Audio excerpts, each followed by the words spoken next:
It is now 6 o'clock, and I will officially call to order the September 23rd, 2013 meeting of the Easthampton Conservation Commission. This meeting is being recorded. Are there any public concerns, non-agenda items? I think that's it. You want to come up and introduce yourself and then briefly explain what you'd like feedback on? Good evening, good afternoon. My name is Anthony Payson, and I purchased a property from Mr. Richard Boyle this summer at 179 Northampton Street. And you may know it, but as soon as you see it on the paperwork, you'll remember. It's a one-level, single-story, brown block commercial building which has Hampshire Pediatrics in it, O'Brien Accountants, community. Now I can't think of who it is. I always get messed up with acronyms, and then there's an attorney over in here. There's a couple of vacant spaces. But I'm coming before you folks tonight because I would like to resurface the area. And it's approximately 80,000 square feet, and we're not changing any of the drainage. How many square feet? Approximately 20,000 square feet. That's the parking area? Yes, the current parking area. And we're not changing anything, we're just resurfacing it. It's almost 35 years old, and it's just really showing its wear, and it's puddling in places.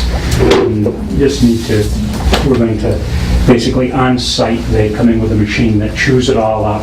Some of it will leave, some of it will stay. But basically, we're just trying to resurface it.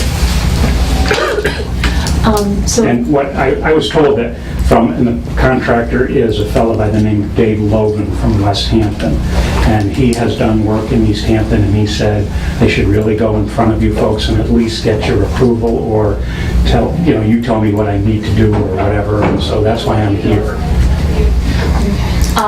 Well, I looked, Jessica phoned this afternoon to let me know that this gentleman had stopped by and yeah, just by luck today, I came in and she said, hey, they're going to meet this afternoon. So there are two streams. Actually, I'm going to grab a map quickly.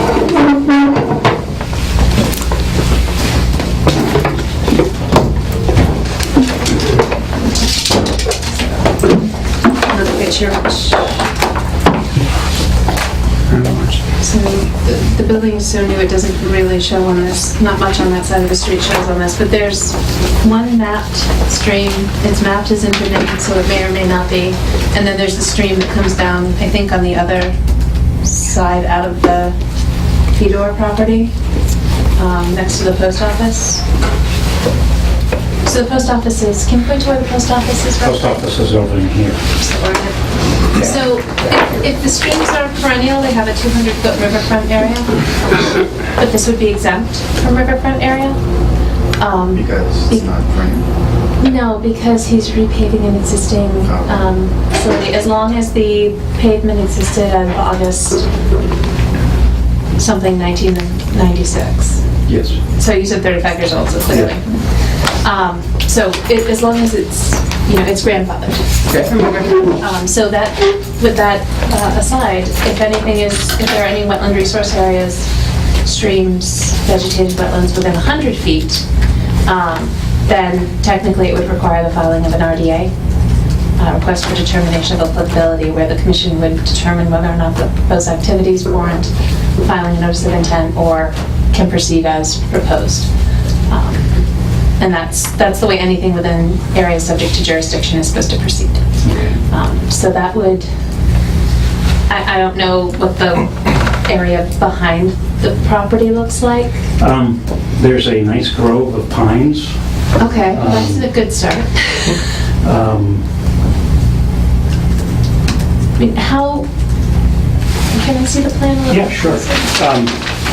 And those pines are fairly close, and then they just come back this way. I've never walked because, see, this is my property line, so I've never walked one way or another, anything farther back.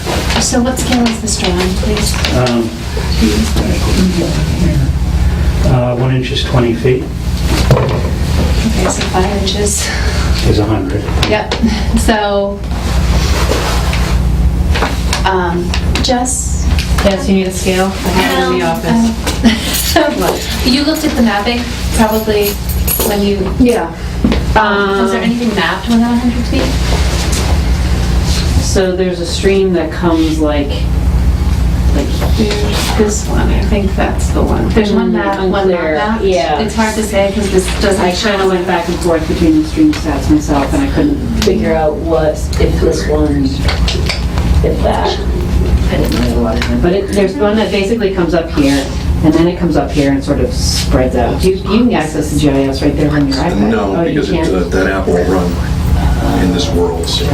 In this nether world? In this Apple world. So I don't, I can't tell. I think it's like in here somewhere. The second stream where? It comes back and it comes around like this, and then it comes on this side too, and it runs in between. It's right down off the corner It's like, yeah, and there's like this much buffer on either side of it before development. So it's the apartment complex on one side, and then I don't know what's on the other side. But so it comes, it's like, but it's coming from this way, I'm assuming off the Manhan, that's the trip up. I don't know. It goes to the Manhattan. That goes to the Manhan, Yeah. okay, goes that way. I didn't look at the topo. I didn't actually look at the topo lines. I'm pretty sure everything here feeds That way, okay. east, southeast, So anyway, so there's two things coming like this and coming down.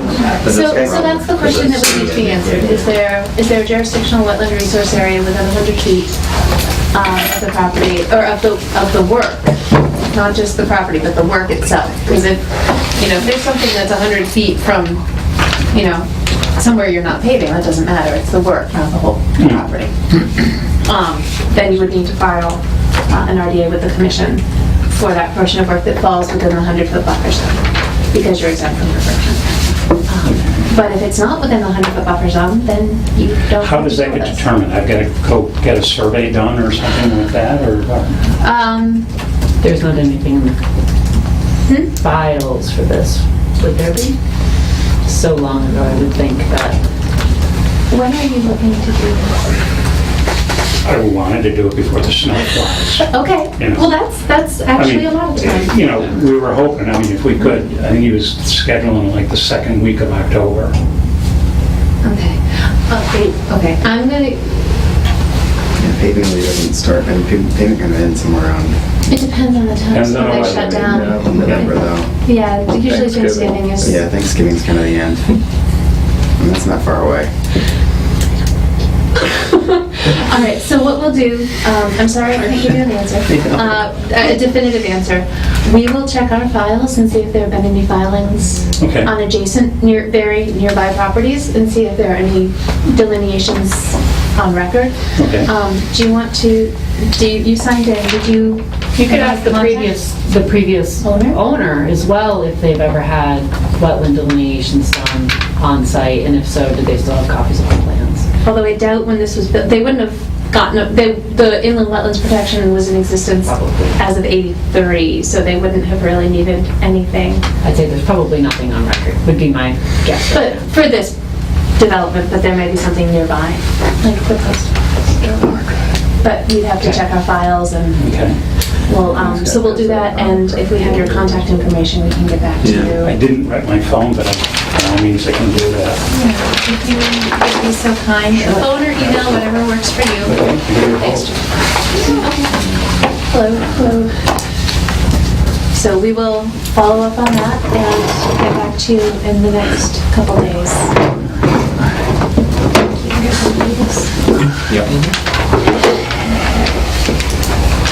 Are there other public concerns, non-agenda items? Okay. We'll let finish. Let me just stick this back up there. Oh, we throw it in the corner just in case. I gave you both, so. Thank you. Okay, here's action. Police and Comcast, and there's myself. Excellent. All right. Thank you. Thank you. Thanks. Thank you, board. Thank you. Have a good night. All right. Moving on Yeah, we need to pass it around. Thank you. I was going to move that Who hasn't signed this? Yeah, just pass it on. We have no public hearings. We have no permit applications tonight. Okay. So we'll move on to pass requested certificates of compliance. We have none of those. Straight to enforcement orders. Mr. Gall, 37 South Street, EO 2013-001. Yes, did you receive the request from Mark Darnold? We did. Yes, I spoke to him today, and he told me that he had a death in the family down in Florida, and I had to go down there, it was done in about a week and a half. That's unfortunate and understandable. So I thought we should show up anyway, That's a just good to idea. tell you that we're ready to do what we need to do, but we did not yet receive a proposed mitigation plan. Okay. Do you know if there's anyone in Mr. Darnold's office, anyone else working on this? I do not know. Is there any way you could contact his office to find out? I could, but not at this hour. No, not at this hour, obviously, but, I think it's his Next. intention to give me a mitigation plan next week. if not,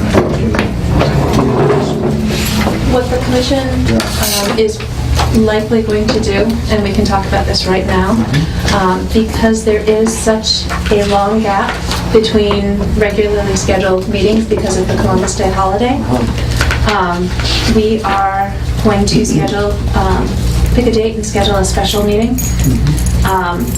We are, where are we? 23rd. So the next regularly scheduled meeting, not on a holiday, is not until October 28th, which leaves us the 21st of October, the 7th of October, and the 30th of September. We are mostly, with one exception, available all those dates, I believe. And the room I is could do available. those dates. Okay. Understanding that, so, and then complicating things is that per USDA, the growing season for this area on paper ends mid-October. Now, I know my expectation going into this was that we would continue moving forward with and not delay restoration and mitigation. This whole process started June? May? June? Yeah, it was. Can I go back, I think? June. May? Oh, there, sure. That's from May. So, you know, on the one hand, I recognize things have been in their current state for several years, but on the other hand, I don't want to lose momentum because I feel that things have been moving forward rather cooperatively and in a positive way. So, Jerry, I'm sorry about the date. It's okay. I feel like October 7th offers the most flexibility. That would be okay with us. So then that would mean getting materials to us no later than September 30th. And if we can, so Jess, that then means, I'm sorry, I have a question for our expert. Don't ever say that. And then look at you. Do we need to do anything other than post an agenda for the 7th?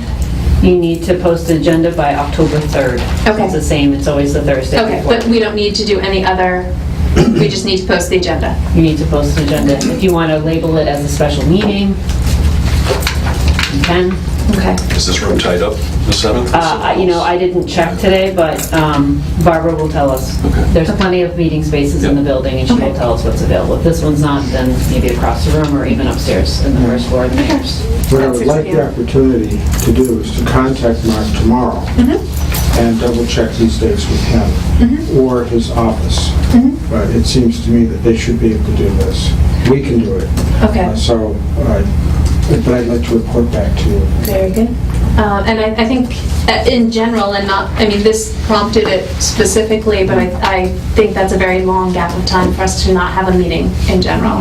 I agree. So we will have the meeting and look forward to Okay. discussing this. Does anyone have anything else?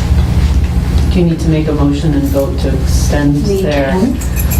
I don't know. We I'm can make asking. it very official. I'm asking. I think it's a fine idea. So, due to extenuating circumstances, does anyone care to make a motion to extend the submittal deadline for restoration materials from September 23rd to, or no, the submittal deadline was actually the 16th, from September 16th to September 30th. I'll make a motion. You will make such a motion? Due to extenuating circumstances, to I'm sorry. extend the submittal deadline from September 16th to September 30th. It's a mitigation plan. I will second the motion. All those in favor? Aye. So Aye. moved. Okay. Thank you. Thank you. Thanks. Thank you for your time tonight.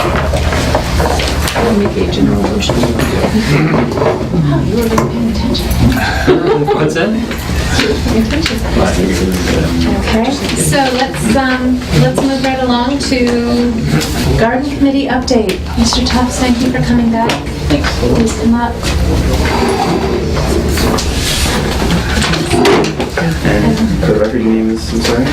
Rick Tufts. Rick Tufts, thank you. What I'd like to do first is just give a brief summary of how I've been involved in the budget for the garden.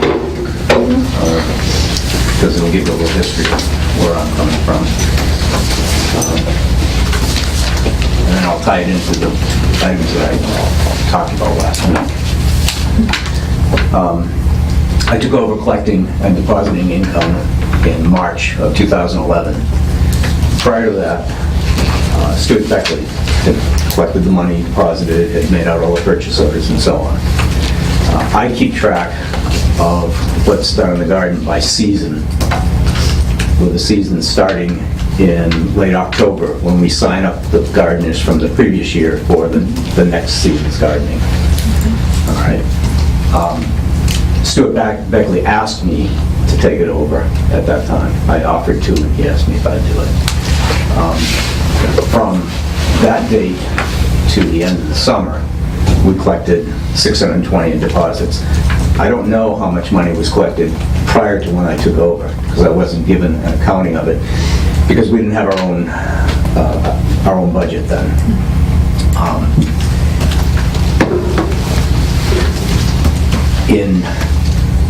So in season 2, I know of $620 that was collected, and our expenses for supplies, equipment, rental of equipment, purchase of equipment, and so on, were $956.06. And that was all approved by Stuart Beckley, and at the time he said that that didn't exceed the amount that had been taken in as income in plots and donations. So you were in the black Correct. for that season. Season 3, we collected $800 in deposits for plots and key deposits. And the expenses that season are down because I was told not to spend any money. We had a couple of things that had to be done that were signed off on. And so the expenses that season, they look low only because we didn't do any of the things that we really would have done or we think is necessary. Season 4. When is season 4? Are What we in year? 2013? Season 4 would be from November of 2012 to, the last collection I made was in April of 2013. That's when all the gardeners sign up for plots. So that was this, season 4 is this summer. Season from Okay. sign up to end of collection. Okay.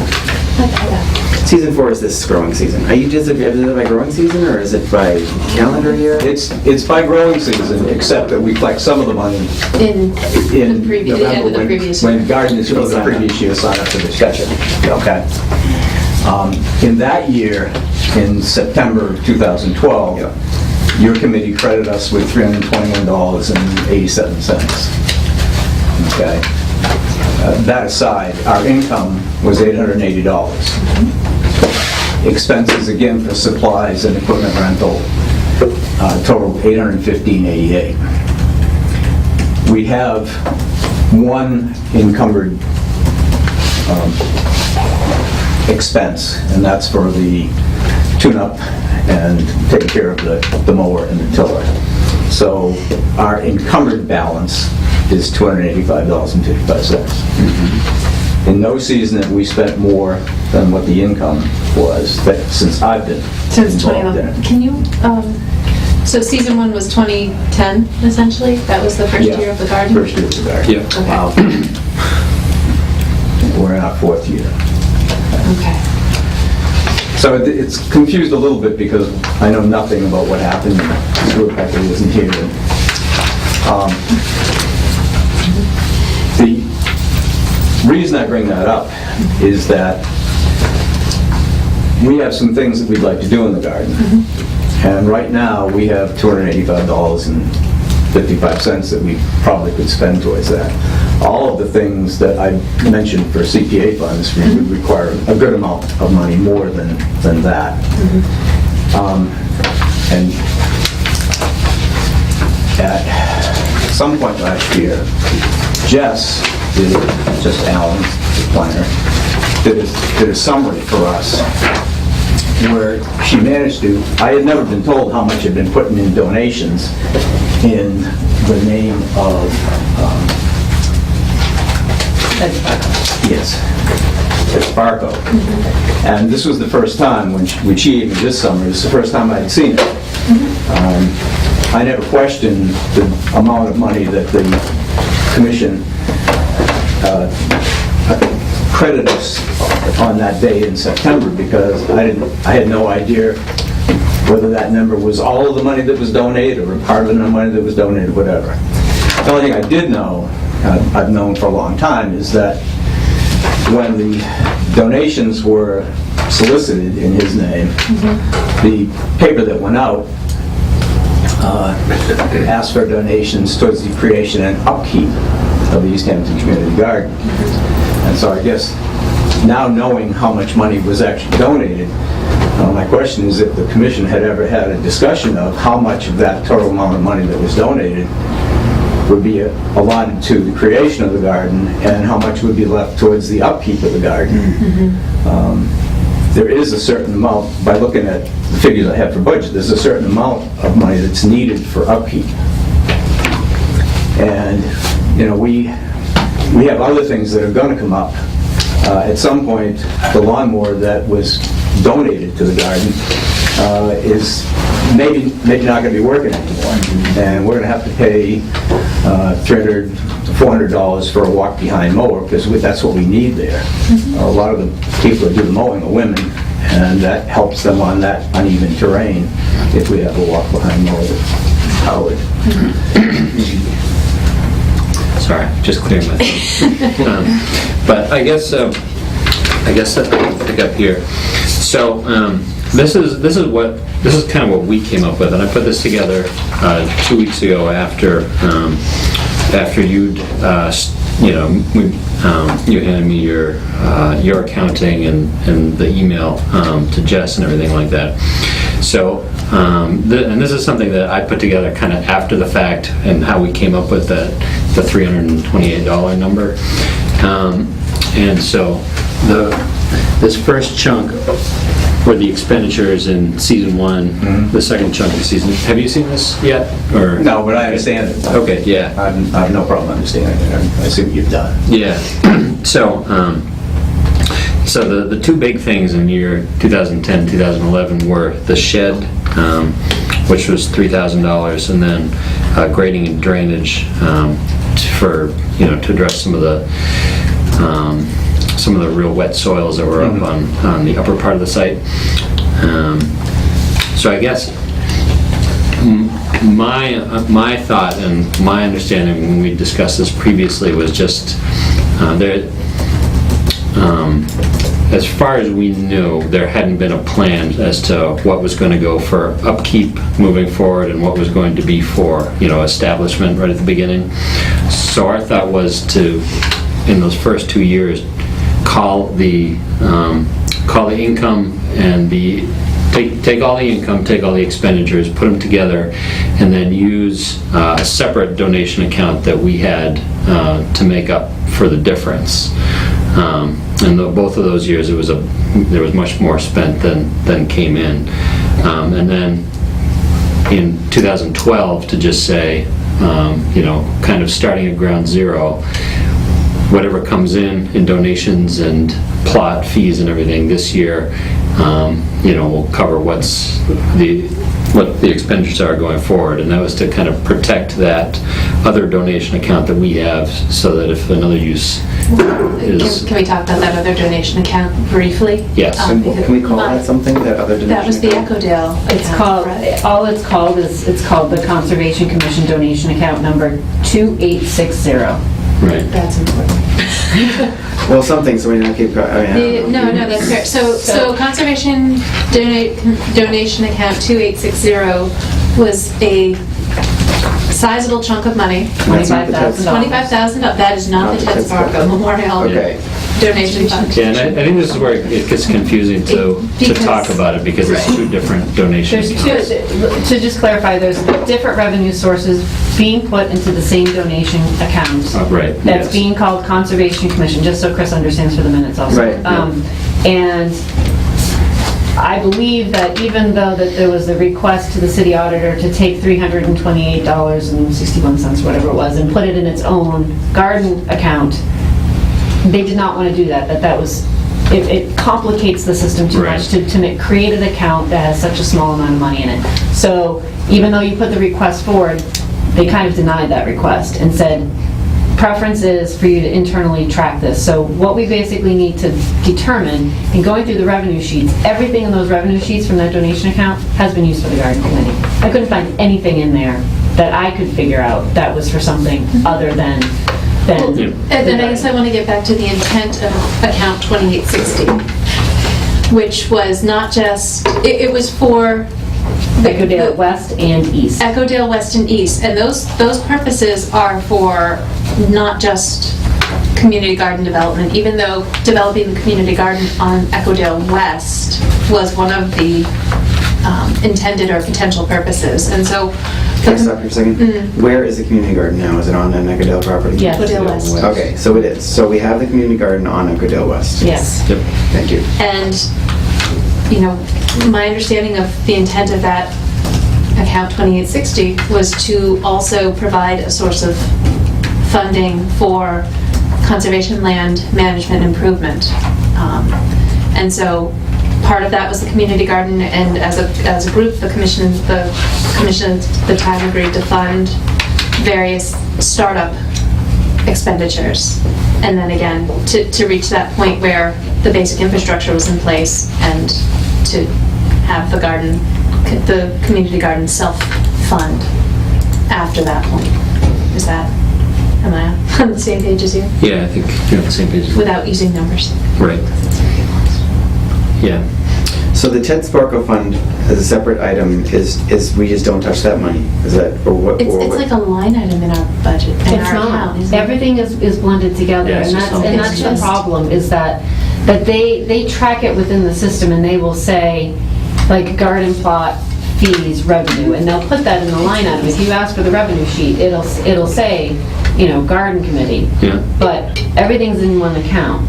So the way that when I sent my memo out, the way that I was looking at it, which I don't think the commission necessarily agrees with, or I know Dan doesn't necessarily agree with, is that there's $33,000 available in this account. Of the $44,000 in revenue since 2009, $25,000 was for donations collected by the Trust for Public Land for Echodale West and East only, which includes the gardens. $5,200 was garden donation collections, specifically for the Ted Sparko donation account. And then there was an additional $14,000. I don't know where it came from, but it's in there. It's an unknown source, and I talked to Stuart, and he said that it could be used to support any open space project on Conservation Commission lands. So we have $25,000 that's supposed to be used only for Echodale, and then there's $14,000 that can be used for any Conservation Commission land. So if there's another property that needs, I don't know, baseline documentation for stewardship. Hey, that's on the agenda, don't jump the gun. Just trying to put the pieces together for everybody.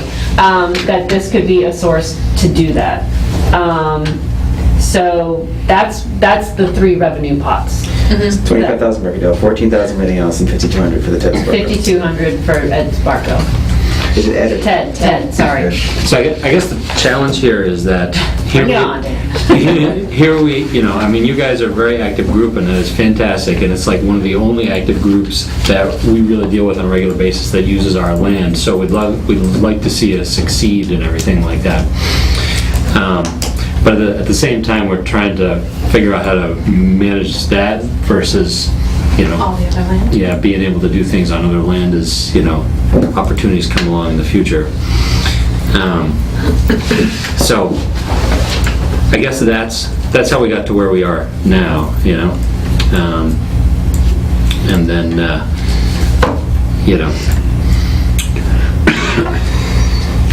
and so moving forward, I guess, so you're looking to apply for CPA funding and do some projects and things like that? Yeah. Yeah.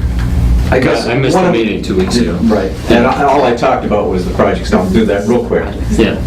But I guess what I was questioning was, there was a decision at some point made to use most of the money that had been donated with the idea that it would be for both the creation and the upkeep. Most of the money was used for the creation. Yeah. And I guess my original understanding 3 years ago was that the Conservation Commission was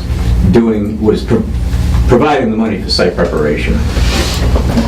And I would have counted something like a shed as site preparation. It's almost impossible to have a garden where you have tools and equipment without having some kind of storage. Right. Yes. And I thought that's where we were. Well, no, this is, I think, where there's a difference, is that when I had drafted my email in June, now this might not jive with the current numbers, but I had seen about $9,500 was used for the creation of the gardens. So the debate is whether that full $9,500 is pulled out of the $2,500 that's to be used for Equidale, and say that we have basically $15,000 remaining to be used on the rest of the Equidale project. And if that's the case, then if the Ted Sparko collected $5,200, there remains about $3,300 for their ongoing maintenance of the property. And that's a big difference from the number that Dan came up with. And so I guess it depends on how you want to basically split the cost of putting the gardens. How much is the commission willing to pay out of the remaining $25,000, with an understanding that they have some long-term plans, and I've suggested to Rick that he goes to the garden committee and that they come with a strategic plan for what's the annual maintenance cost, trying to figure out what that is, so that now that they have a couple years of numbers, they know it's going to be around $800, $900 for maintenance. Know that they need that amount of money, at least for the baseline, and if they want to grow, what's that gap? What's that number of gap? Do they need to fundraise for it? If you have a quasi-active committee of 4 members on a garden committee, is that, that's a really tough fundraising, So he needs to know how much money he has to provide a match to CPA, because CPA is not going to give him the full boatload for a request, if it's even fundable. They're going to be looking for a match from him.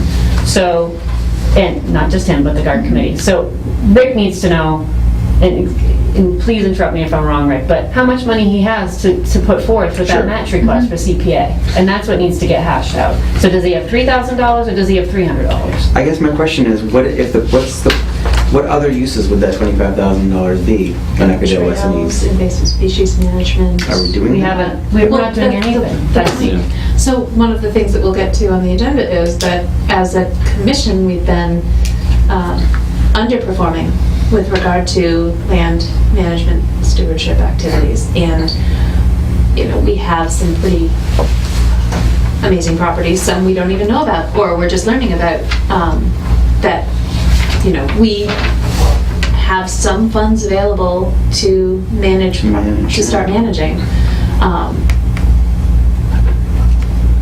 So how do we want to resolve this so that we can all move forward? And also know that CPA funds are available to the commission to support CPA-funded projects. So for things like Donay CR that you currently own and the Paul Street CR that you now currently own.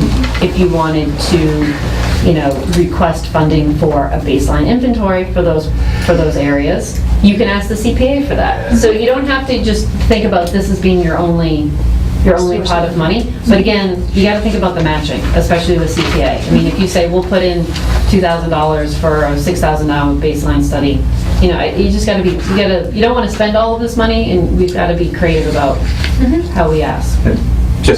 I'm not questioning any decisions you've made. I'm looking at, we're asking CPA for certain things. If we develop additional plots and we put in underground irrigation, that could cost us $2,000 or $3,000.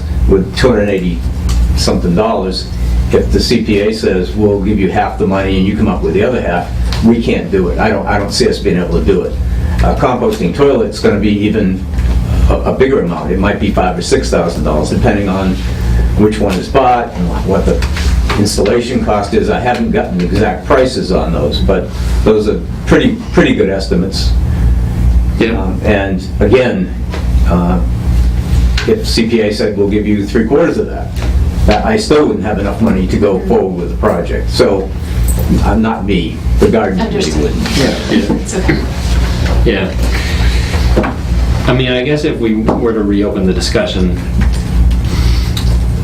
just kind of looking at the expenses and everything, the grading and drainage are things that are there in the ground and, really just benefit that parcel for the purposes of it being a garden. But on the other hand, the shed is something that's, almost portable, and if there was, God forbid the garden ever was to go bust or whatever, that shed could be, taken and brought to some other city area and used someplace or something like that.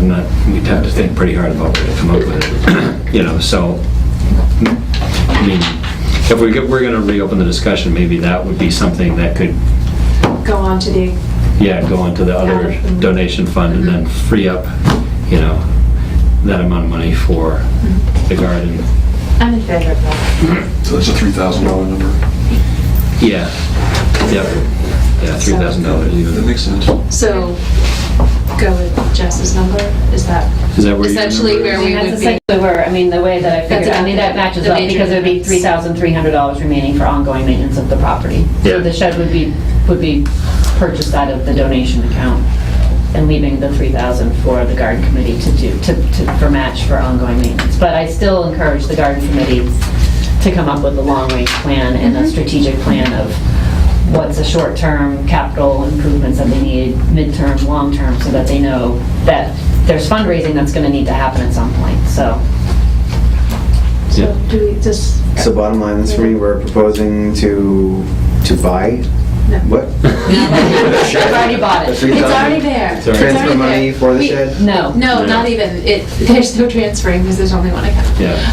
Which is why Just we're coming in to a this. resolution on the numbers. Yes. So, I mean, yeah, So- so you have a current accounting of where your budget is, right?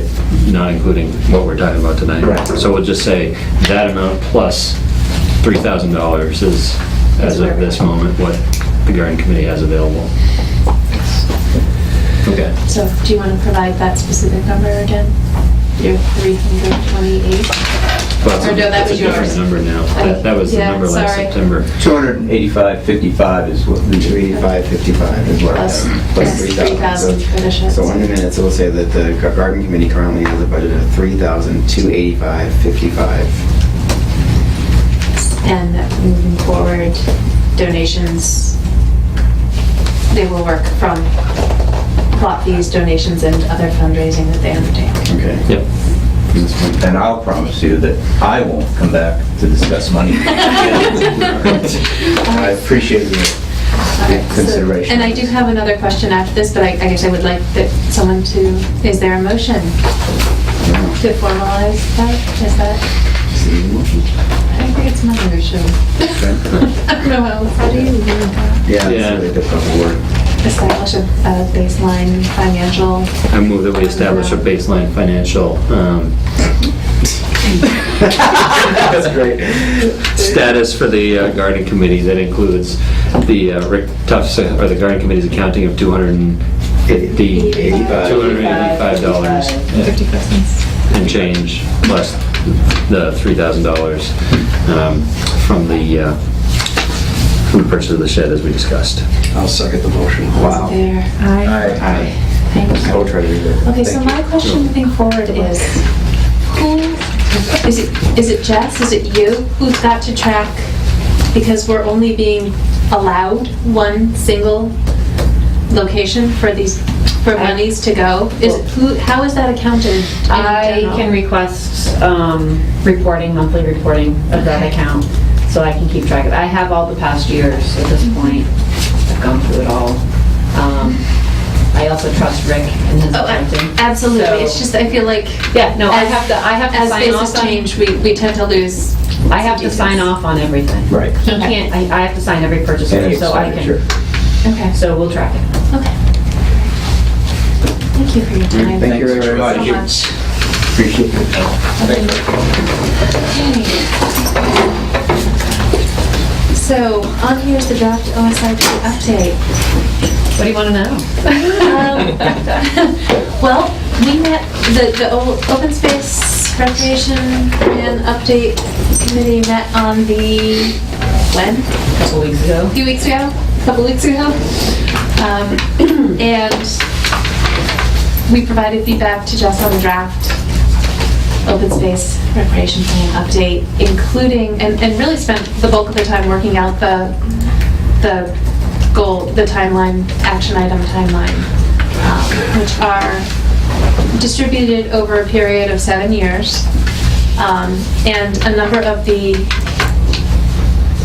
earlier action items pertain to the commission as a whole, kind of reinvigorating itself with regard to land, conservation land management stewardship. You know, the garden kind of got off and running because there was one particular person who had a very strong interest in and then kind of ran with it amok. But that said, there are some, we now have an inventory of all of the open space conservation parcels in the city, which we didn't have before. Is that available somewhere? Well, I'm still inputting all of the committee's comments, which is taking me some time because there's a lot of members and they all have various comments I'm trying to incorporate in a logistic way. So, so I'm hoping, my goal is to have all the edits incorporated by the end of the month, and then we're going to put it out for a 30-day public comment period. So we'll put a press release out, we'll put something on the Facebook page, we'll make it available on the city website for anybody to review, and then we'll just receive written comments. Once all of the written comments come in and the 30-day period is complete, the committee will then reconvene and go over all those public comments and see if there's any additional stuff that we need to hash out, if there's any conflicts, if there's any concerns. And our goal is to have the whole thing completed by the end of the calendar year. So if you would like to see a preview, I guess, but I think it'd be better to wait until everything's in. Change up a little. Yeah, So, So is it, okay, so the plan complete by the end of the year is the goal. is the goal. So just in a rough, you said we found some extra lots we didn't know about? oh, there's an extra, well, There's just a better inventory of who owns what. And so it's not That is just, considered open space? yes. that is permanently protected as open space, not just Permanently protected. considered open space, but permanently protected with either conservation Not just restriction under- or fee owned or whatever it is. And not just the city, but Pascomic, other nonprofits, state lands. So it's an inventory of everything. And it's not just that, but there's also an APR inventory, a chapter lands inventory. Because as you know, the city has the right of first refusal on lands. Do you know this about chapter lands? Okay. So if a chapter land comes out of its chapter status, then the city has the right of first refusal on purchasing that property if we think it's a key property. So it's important to have that inventory as well. And I feel like that inventory is a huge step forward in taking a more active role in managing the land, because we actually will have some idea of where it is. And we'll have a And nice then we pretty can- map and we can put it up on the wall. I can't wait for a pretty map. And then we can talk about things like baseline documentation. Where do we, even though that's supposed to kind of Already be done. happen before you purchase the property, but for the transaction is complete, but whatever. So the deliverables a map, it's not really a report? No, it's a report. So And it also has to get certified by the state. So it's not like we can just do whatever we want. There's a very specific formula and format that the plan needs to be in order to be certified by the State Department of Conservation and Recreation. So it still needs to be certified.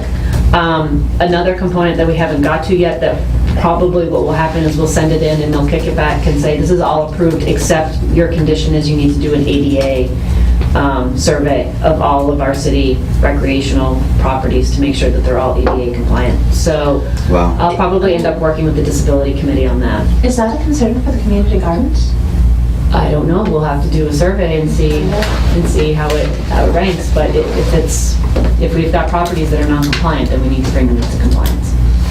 So, We did discuss that early on. Yeah, I recall. We did, we wanted to have parking spots for... It is close. I mean, it wouldn't be a big deal if we had little community garden. Just to pave. No, is there already paved? No, just a slope going down to the garden. You can be stone? Yeah, I think so. Yeah, bluestone. We'd have to improve the slope going down to the garden and, The small one. yeah, we kind of took that into consideration. So that's, I'm excited about it. Yeah, that's great. Okay, so moving on to the next item, unless anyone has any other questions, comments. 125 to 133 Northampton Street, possible stormwater ordinance violation. At the last meeting, Jane, do you have a couple of minutes? Right here. So at the last meeting, and Dan has kind of got You can incorporate the comments from Melissa. Yeah. I think she basically just edited it.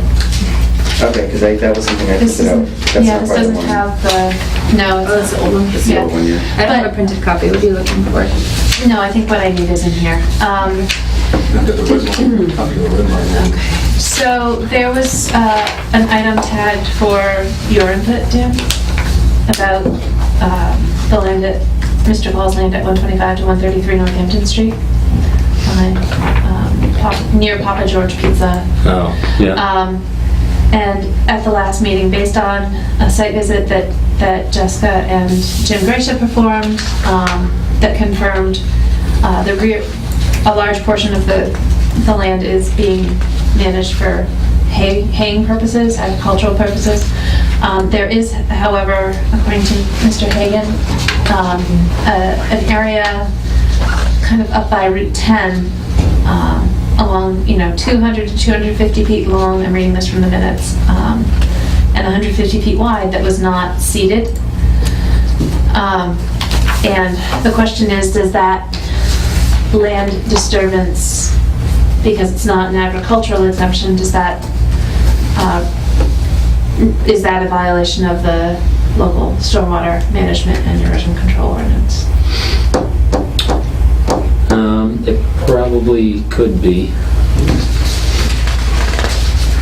Should have done my homework. Sorry. I thought I mentioned this. You probably did, I think. How big of an area is that? Class is calculator. Just less than an acre, huh?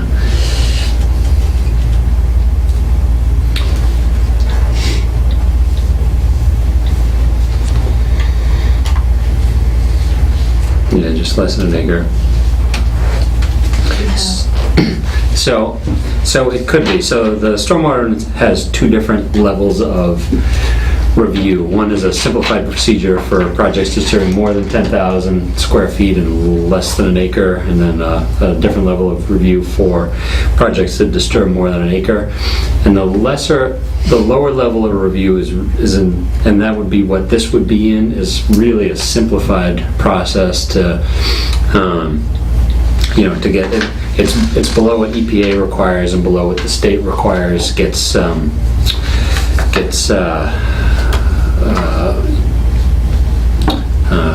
addressed under the different stormwater requirements.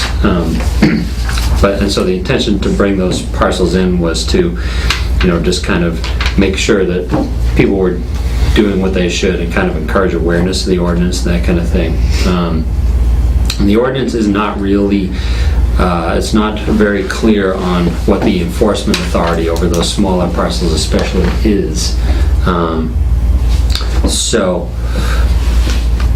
so if it's land that's been disturbed, then it's potentially subject to the stormwater ordinance. If it's land that's been disturbed greater than an acre without a permit, then it's definitely a violation. If it's between 10,000 square feet and an acre, then it's not too clear the way the ordinance is written.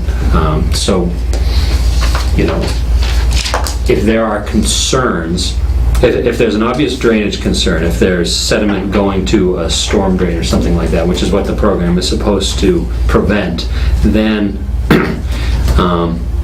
then the city has jurisdiction over any disturbance. And so if there was that at this parcel, then that would be that would be a potential violation. The thing is, disturbance of less than an acre doesn't all the time cause big erosion sediment control problems when they're exposed. So I think that's kind of why the federal and state programs are concerned with larger areas. At the same time, if it was to be developed, then following the stormwater ordinance, they would need to implement post-construction stormwater practices. So I'm kind of rambling here because it's not too clear in my mind. So is that area causing harm? I mean, is there a discharge of sediment that people have observed? And if that was documented, then I think that would be a reason for an enforcement order or working with the property owner to address it or something like that.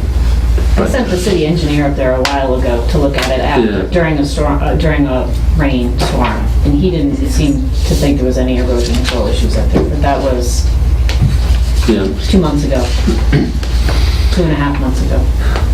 Yeah, and there's no development plan proposed or anything like that. There's no plan that's been submitted. Yeah, I mean, I guess that it's kind of where things sit. If it's not causing a problem, I'd have a hard time wanting to go after it under the stormwater ordinance unless it was greater than an acre, because if there was a huge storm event, if it's in a small area like that, it probably isn't going to cause a horrendous problem off-site, would be my guess. Just kind of without looking at it in front of me now. Okay. So where does that leave us? Do we need to, is there any follow-up there? Do we need to? I mean, I can look at the stormwater ordinance real closely again. Do we need to look at clarifying that section, proposing clarification to that section of the stormwater ordinance? I think we probably so we don't have to deal with this? Yeah. Isn't there a violation?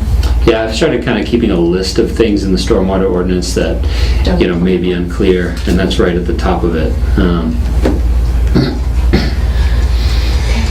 So the entire area of disturbance that we've identified is just under an acre? No, this is the area that was not seeded for hay, for agricultural use. Okay. So a much larger area Has been disturbed. has been disturbed. It has been considered agricultural. Right, because it's hayed and it was seeded again for hay. See it again when? I have photos of the seeding process happening from, a month ago maybe? Yeah. Yeah. Has anyone asked him what he's doing? I've asked him and he said he's haying. Up in the front parcel? No.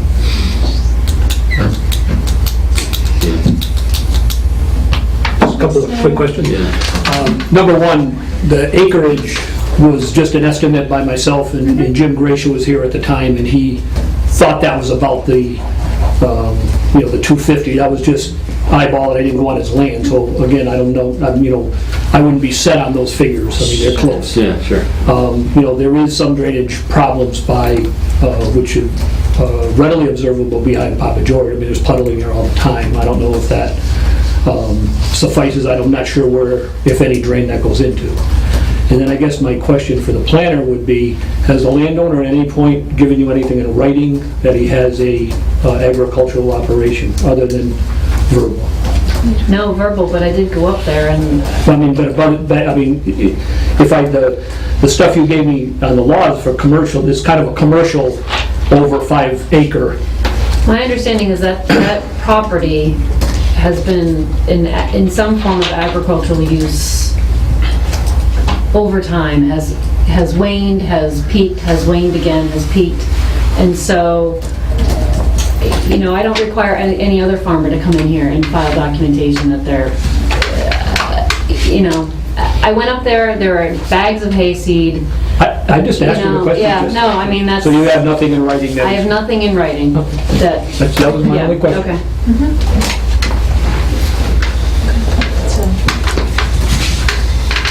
And the land is agricultural land on... It's being used for an agricultural use. It's highway business and residential. It's being used for agriculture, allegedly.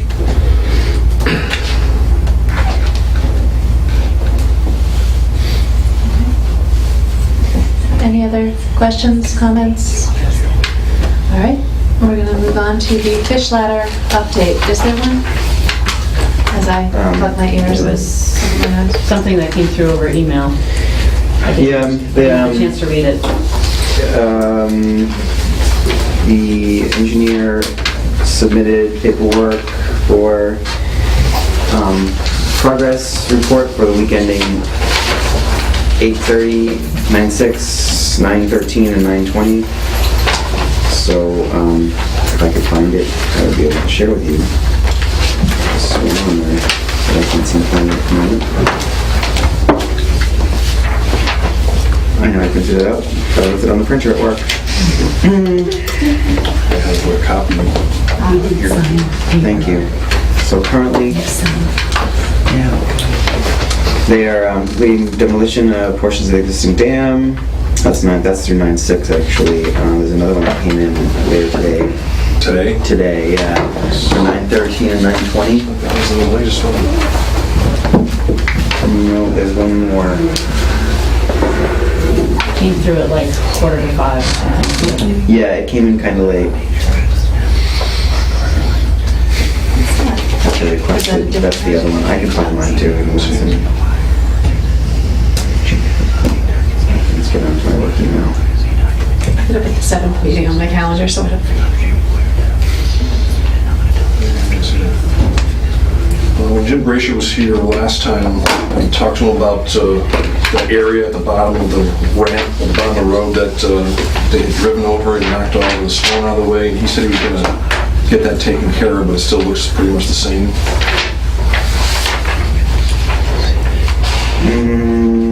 I wasn't here for that meeting. Can you update? Yeah, there's just at the bottom of the hill, on the downriver side of the building, where it always washes out, they had a real nice pile of stone there. A large trap rock. And then they drove through there with an excavator and kind of knocked it around and flattened it out. And so now the water's kind of going right through the middle of it. And Jim was going to try to take care of that or talk to somebody about it, but it doesn't look like it happened. Okay.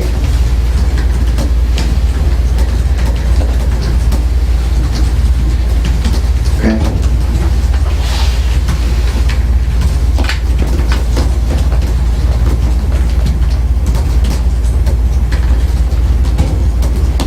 So I will talk to Jim Brasher about that. Yeah, and I will bring that update to the next meeting. We can move on. Paul Street Extension, Jillian Estates, update. I have those all. Paul Street Extension, they submitted weekly reports for the last 2 weeks, including pictures, site construction photos, and it looks like everything is pretty well in compliance. Has anyone been to the site to check it out? Not to that one. I think the last meeting Jim Brasher said he'd been out there. Yeah, there's some good pictures in the last report. Cape cut berms are up, paved around all the structures, prepared for snow plowing. added loam in the tree belt. They'll hydroseed next week. So erosion control barriers are in good working condition. The site is stable. Yeah, we need to walk the perimeter again. I haven't been back there in a while. But from what I can tell, I think it's pretty, Stable, pretty stable. Like that. There's a house that's most of the way up now. really. Yeah, Wow, that's fast. yeah. Does anyone want to schedule a site visit to go out there, or just kind of as you may? I do. I'm just putting it out there. If anybody else wants to see it, I'll, What are we gonna do? I could tag along, Just come yeah. knock on the door. We're gonna do a visit out for the trails, are we not? The, We do need to schedule, good So we point. could do the same time. we'll be in the Yeah, it's right next to it. I'd be interested in seeing that. Okay, well, we'll set the date and time for the trails meeting. So Easthampton Savings Bank, we had some concerns about the prolonged observation of the standing water in the basin. There's plenty of water there still.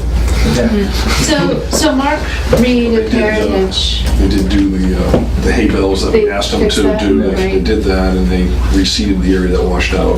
So they're on it, but so my concern is, one, that the basin has the capacity it's supposed to, and that it functions the way it's supposed to, and it's not supposed to have standing water. We're not Right. supposed to be, from my understanding, we're not supposed to be creating havens for mosquitoes. Yeah. Well, that's a myth. If you listen to the stormwater people. I question the elevation, the bottom of it, Yeah. is in respect to the catch basin that's right at the end of the parking lot. And Mark was gonna check the elevation. It doesn't sound like It's he's high done that or low. yet. I think the bottom of the basin looks low. Yeah. Okay. If you go, I think the top of that rim is, but they think the bottom of the basin's sitting in clay. So it's yeah, there's, they're thinking it's not going to really drain. Then they need to amend. Raise up. They need to they need to propose a corrective Yeah. action, because that's just not what we Right. permitted. Right. yeah. Yeah, I think one did come into the Conservation Commission email account late this afternoon for discussion at the next meeting. They were talking about adding a kind of an outlet pipe, Okay. so, but there was no real detail. Yeah, what were I don't know, there was no detail with it at all, it was just some calculations, so it was kind of hard to assess what they were proposing. And there is that standing water on the top of it, which is much higher than the base of that, so there's, Yeah, it's a tough spec, it's a tough site, what they're accomplishing, trying to do. yeah. They did fix the erosion, covered it with straw, and It's probably seeded under there. So. put the hay in. What's the long-term solution where the hay is? Well, this should, with the hay bales? The hay bales, yeah. We don't know. Well, I questioned why it was opened up like that, and I said for snow plowing. They didn't want They to can curve push the there, snow. without tearing the But curve up. I'd be quite concerned about, I would want to check their stormwater report. Isn't there supposed to be a section about snow management? Probably, yeah. So this water's gonna run off this driveway at full speed and go right, once those bales are gone, it's gonna go right across that grass and. yeah, and I've never seen grass Gonna go back stand to doing the same thing. Yeah, right. to plowing. So where is this? Where are we looking at? Yeah. Is it the ends here? Right. Right here. Just Yeah, the, right just the here. pond, yeah. So they're planning on pushing all the snow in and piling it basically right up against the buffer zone. So I want to check that against what they said they were going to do, and then DEP's policies on snow management. There's a number living in the back there. How does it, is there, There's a driveway there.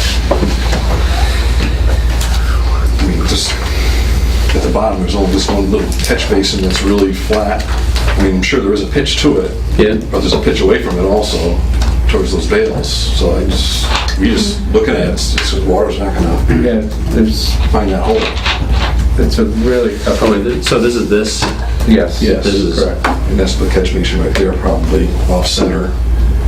Mhm. And it's pitched, but it's such a shallow, pitch here, it's not, And when the rain comes, I mean, the water races right by it Right. and down. and that's why you have erosion right in this area. Mhm.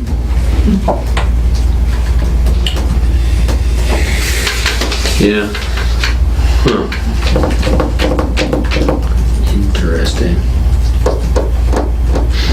But I think they're concerned about putting a curb there because they're just gonna plow the curb off. I'm more concerned with Yeah. them Right. causing erosion, Right. destabilizing the slope. Every spring, you're gonna have a issue there. Yeah. Mhm. So, I think we need to invite them back to a Mark. meeting. Well, the permit holders, Yeah. Easthampton Savings Bank,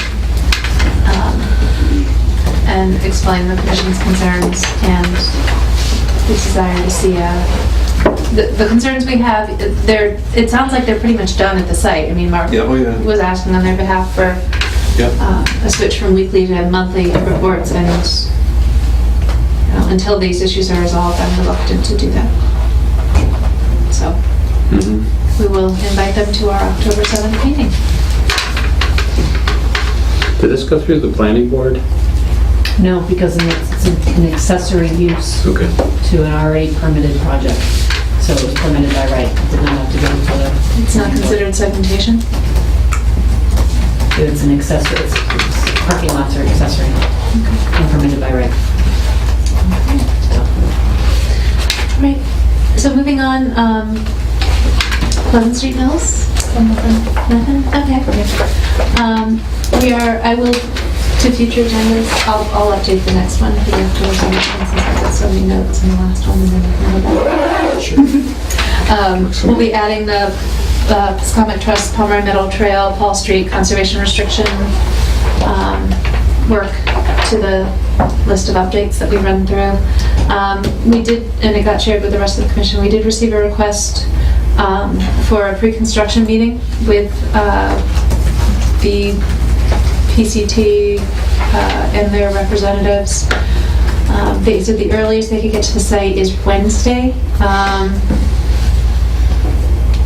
And they then offered Wednesday or Thursday. So what, in general, is availability in the early evening, Wednesday or Thursday of this week? Wednesday works better for me. Me too. I don't think I'm available Wednesday. I think I'm better on Thursday too. What time would it be? I would push for 5 to dinner. I can do Thursday then. I have a meeting at 6. It's local though. Okay. I can find a way to be there on Thursday. I'd like to be there, so I can find a way. Okay. Be there. You can be there. Are you? So, Jay, are you Both work, flexible? yeah, both work, so. Okay. I think I'm. No, I don't think I can do either. Okay, then I'm ignoring you. So Thursday. Yeah. We can suggest Thursday. My only issue is I'm going in for a cortisone shot, and if I can walk, I'll be there. How's that? That's commitment. Yeah. Oh, Julie. Okay. Thursday at 5:15. All right. I will. Before.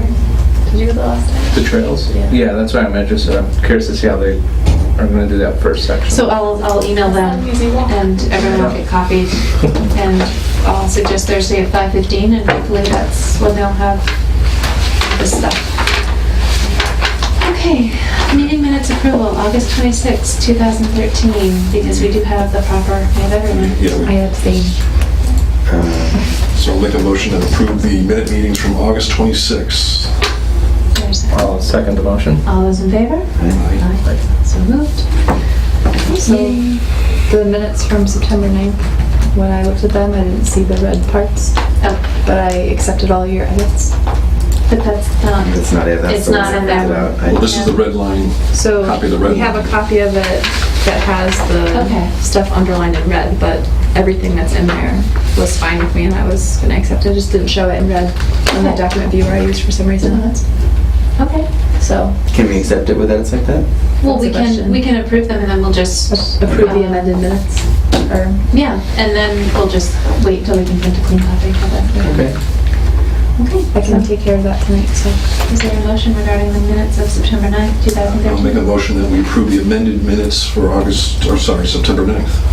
I'll second the motion. All those in favor? Aye. Aye. So moved. Okay. Oh, I can't, but I wasn't there. Do you want this Not I. printed? No, I think I can Okay. abstain. I just didn't open it in Microsoft. Right. So I think if I open it. One more thing that we need to talk about, I'm sorry, this came up after the agenda was published. With regard to the property at 67 Loudville Road, owned by Mr. Evergall. 67 Loudville Road. 67 Loudville Road, EO-2013-004. 2013-004. Okay. The commission had performed a site visit on May 20th and then discussed that site visit at their June 10th, 2013 meeting. June 20th, you said? May 20th May site 20th, visit. June 10th. June 10th meeting. Sorry. No, okay.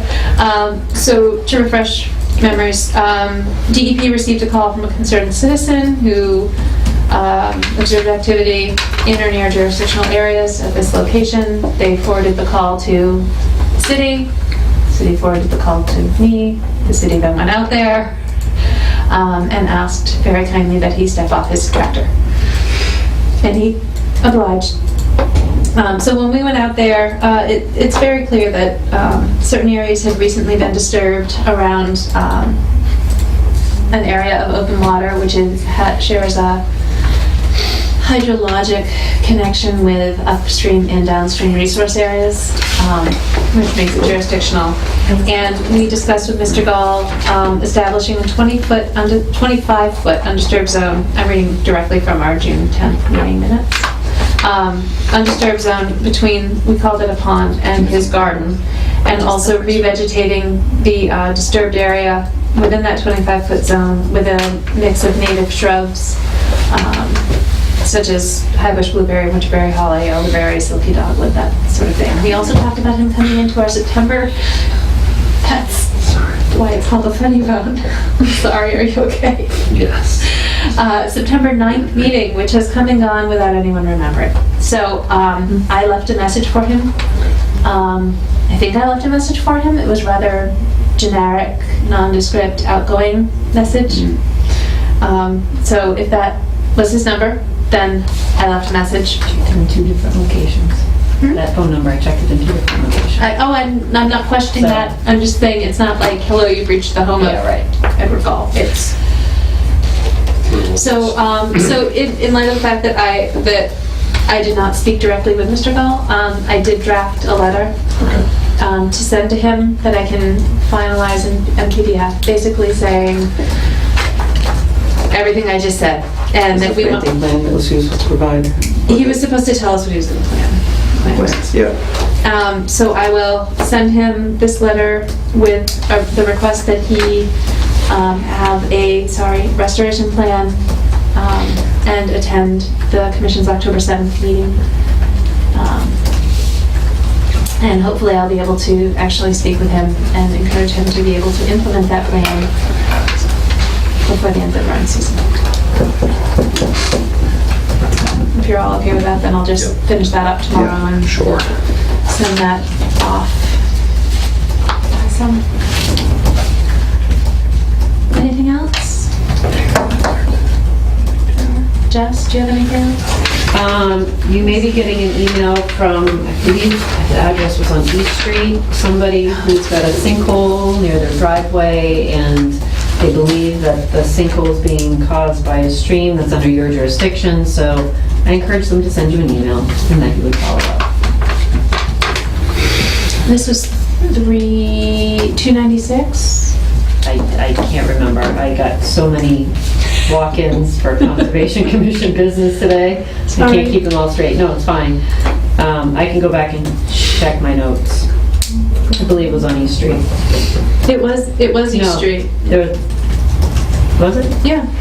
Heads up. Okay. That could have been another one. I feel like there might have been 2. I don't know. we get an agent yet? I think these, I worked with the new administration coming in, it'll definitely be something that the planning department is advocating for. I think we need somebody at least at a half-time basis, at a minimum 10, 12 hours a week, to not only deal with enforcement, help with applicants, but also start taking on some of this land stewardship stuff. And We really need someone who knows how to rally the troops. I can't guarantee that anybody will fund the position, but I can at least ask in during administration. You don't ask, you don't. Yeah, Right. Good. So, all right, with that, motion to adjourn. Okay. Bye. Thank you all. Sir? Thank you. He's looking, this is Vladimir who runs 78 Parsons, looking for a signature on the building permit. Yes. Does anyone else need to sign the, you don't need to, but they're Long day? Yes, and I have a kid at home with 114. Oh dear. Oh. And now we